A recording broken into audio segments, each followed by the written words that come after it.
વડોદરા શહેર નજીક આવેલા નંદેસરી વિસ્તારમાં ફરી એકવાર નગરજનો અને ઉદ્યોગકારોને ભારે મુશ્કેલીનો સામનો કરવો પડી રહ્યો છે।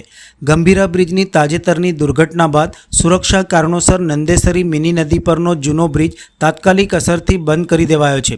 આ બ્રિજ બંધ થતાં આજુબાજુના હજારો રહેવાસીઓ અને નંદેસરી તથા મકરપુરા જીઆઈડીસીમાં આવેલી અનેક ઉદ્યોગ એકમો ઉપર ઊંડી અસર પડી રહી છે। લોકો માટે વિકલ્પ તરીકે નંદેસરી રેલવે ફાટક મારફતે અવરજવર કરવાની ફરજ પડી છે, જ્યાં હાલ ભયંકર ટ્રાફિક જામની પરિસ્થિતિ સર્જાઈ છે। દિલ્હી મુંબઈ ઇન્ડસ્ટ્રીયલ કોરિડોરમાંથી પસાર થતી સેંકડો ટ્રેનોના કારણે આ ફાટક કલાકો સુધી બંધ રહે છે। પરિણામે સ્થાનિકવાસીઓ અને કર્મચારીઓ કામ ઉપર પહોંચવામાં મોડું કરે છે, તેમજ અગ્નિશામક અને એમ્બ્યુલન્સ જેવી તાત્કાલિક સેવાઓ પણ સમયસર પહોંચી શકતી નથી। ઉદ્યોગોના સંચાલકો માટે તો સ્થિતિ વધુ કઠિન બની ગઈ છે। બ્રિજ બંધના કારણે રો મટીરિયલ પહોંચવામાં વિલંબ થાય છે, જેના લીધે ઉત્પાદન ઉપર પણ અસર થઈ રહી છે।